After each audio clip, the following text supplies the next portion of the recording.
Cześć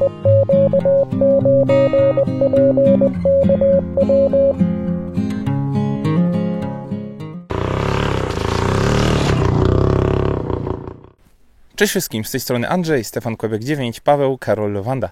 Dzisiaj w nietypowym otoczeniu jesteśmy na granicy polsko-słowackiej, ale to tak tylko przy okazji. W dzisiejszym filmie chciałem zaprezentować coś innego na moim kanale niż zazwyczaj. Poza radiowymi sprawami głównie ten kanał powstał dla celów hobbystycznych, więc tu znajdą się również inne moje hobby poza radiowaniem. Dzisiaj do zaprezentowania mam wiszący tutaj u mnie na boku monokular firmy Vortex. Jest to monokular zwany Vortex Solo RT. To jest monokular z przybliżeniem 8-krotnym i soczewką 36 mm. Tu trochę piachu, bo ostatnio nad morzem był używany. I tak prezentuje się to urządzenie. Noszę je normalnie przy pasku w pokrowcu i zaczepiam to albo do plecaka, do pasu biodrowego, albo mam właśnie taki pasek bardziej EDC pasek, przy którym akurat w tym momencie mam tylko zaczepiony ten monokular. Także całość będę prezentował z przybliżenia możliwe w momencie, kiedy opowiadam. Sobie odłożę ściągę, o której chciałem powiedzieć. I co mamy z tym monokularem?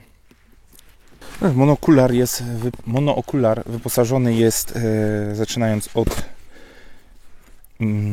części, z której patrzymy, jest wyposażony w muszlę oczną, którą można składać, dostosowując ją do obsługi w okularach albo bez. W okularach oczywiście możemy to złożyć, zgiąć. Następnie mamy dwa pokrętła. Pokrętło ostrości krzyża celowniczego, w które jest wyposażony ten monokular, zaś kolejne pokrętło szersze, które można obracać przyglądając się terenowi nawet jednym palcem, umożliwia nam ustawienie ostrości obrazu. Monokular jest wyposażony też w klips zamontowany tutaj oraz w zestawie dołączoną smyczkę. Jest dosyć wygodna, chociaż nie ma awaryjnego rozpięcia i jest dosyć prostą smyczką. Oczywiście można to sobie oczywiście wymienić na coś wygodniejszego. Z tej strony mamy nazwę i model tego urządzenia i wszystko opisane. Solo RT 8x36. Już jak przypomnę jeszcze raz, 8 to jest ilokrotność powiększenia i 36 jest średnica obiektywu.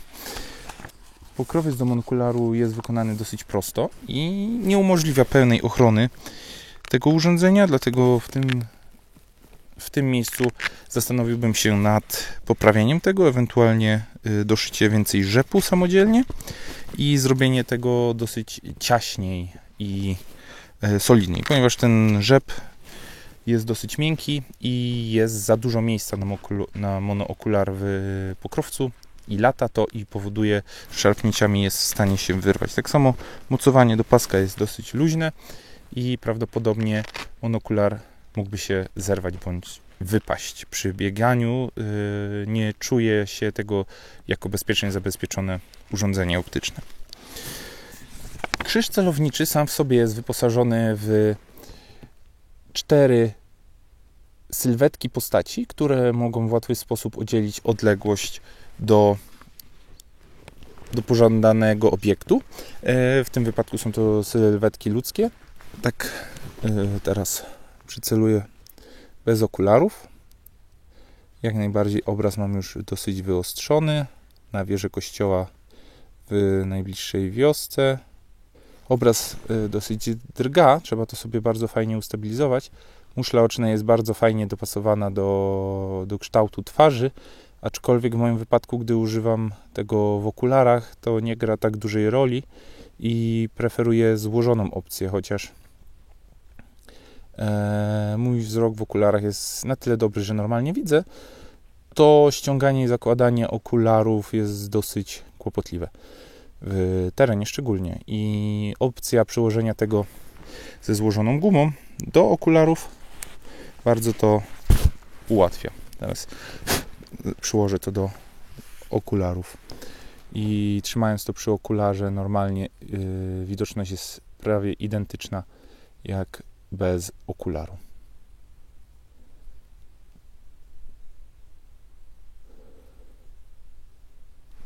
Co więcej mogę o tym powiedzieć? Urządzenie to umożliwia pomiar odległości, wykorzystując krzyż celowniczy, który zaraz zaprezentuję. W terenie nie używam tego do polowań czy do tego. Po prostu myślałem, że jako urządzenie lepiej mieć to z takim wyposażeniem niż bez tej funkcjonalności. Aczkolwiek po używaniu tego niekoniecznie był to potrzebny dodatek. Sam monokular by w zupełności wystarczył, chociaż krzyż celowniczy nie przeszkadza w żaden większy sposób w obserwacji terenu. Fajnie to wykorzystywać właśnie idąc w góry, jadąc rowerem. Można z daleka obserwować różnego rodzaju proste rzeczy. Napis na sklepie, rejestrację samochodu oddalonego o paręset metrów poprawia czytelność takich rzeczy. Oczywiście jak teraz mówię, to czytelność jest dosyć rękami drga, kiedy mówię, ale jeżeli jeszcze się oprze o parapet albo o coś stabilnego, czytelność jest bardzo duża. Dobrze, teraz pokażę parę sposobów pomiaru odległości. Wykorzystamy pomiar sylwetkami oraz pomiar z wykorzystaniem podziałki tutaj na krzyżu celowniczym. Tak jak wspomniałem, muszla oczna jest dosyć uszkodzona i jak tutaj to widzicie, cała guma wokół praktycznie się uszkodziła. W przeciągu roku, można by powiedzieć. I ponieważ używam jej cały czas w tym położeniu. Złożę to teraz, żebyście widzieli, jak to wygląda. Ja tu próbowałem kleić, dlatego jest to jeszcze nadające się do użycia. To jest całe obklejone, ale cały czas pęka w nowych miejscach. Dlatego napisałem e-mail do firmy, która to sprzedała. Nie będę mówił nazw, ale polecam, bo gwarancja zadziałała bezproblemowo. I teraz zdejmę tą tutaj umieszczoną muszlę. Bardzo dobrze przylegają, także to nigdy nie było problemem. No i niestety zostawiłem to parokrotnie złożone w pokrowcu i musiała się ta guma na tyle ciasno odkształcić, że się po prostu urwała. No w tym momencie to się już nie nadaje do niczego, ponieważ światło ucieka bokiem przy złożonej tej gumie. Dlatego mamy nowe. Firma dopłatnie wysłała mi tutaj całą muszlę oczną i mamy identyczny zamiennik, którego już nie będę zostawiał w takiej pozycji. Człowiek całe życie się uczy. I teraz go szybko zamienimy. Muszę podziękować firmie, która to sprzedała, za wykonanie naprawdę dobrej roboty. Tutaj tak to wygląda. No, całkiem normalna, bez żadnych. Trochę tutaj jest gumy, ale widzę, że to bez problemu schodzi. Pozostałości poprodukcyjne. No, w tą stronę to jest prawidłowa strona. Używam prawego oka i proszę. Wszystko wymienione. Trochę przykręciłem sobie, ale ostrość ustawię sobie w polu. Także krótka wymiana gwarancyjna i mamy już tą muszlę, to można praktycznie wyrzucić. Dobra, wracamy do filmu. Teraz zajmiemy się pomiarem odległości za pomocą przedziałki, za pomocą krzyża celowniczego w naszym monokularze. Jak widać, wyciąłem fragment z filmów, które zaraz zobaczycie.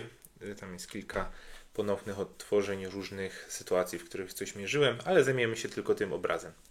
Do zmierzenia odległości wykorzystujemy krzyż celowniczy, który przy lepszej ostrości wygląda właśnie tak.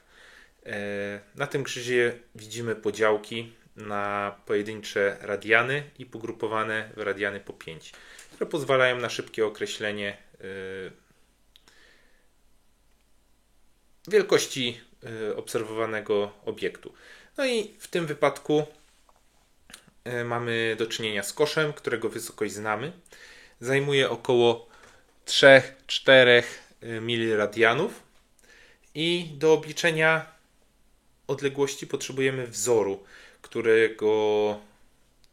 który wygląda właśnie tak.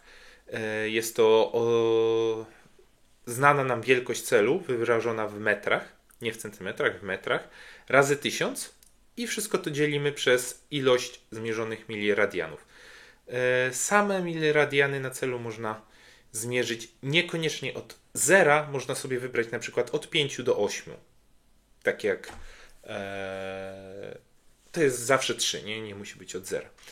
Dobrze, zmierzoną tutaj wartość podstawiamy do wzoru i z tego wzoru wychodzi nam praktycznie od razu odległość. Wiadomo, czym większy cel, czym jest on bliżej, tym tą odległość można zmierzyć, ale w tym wypadku pomiar jest dosyć dokładny, bo tak jak widzimy, od miejsca, w którym stałem, do miejsca, w którym jest ustawiony kosz, mamy około 331 metrów, a nasz wynik pomiaru wyniósł 333 metry. Więc taka jakość pomiaru myślę, że jest naprawdę dobra i w wielu przypadkach się przyda.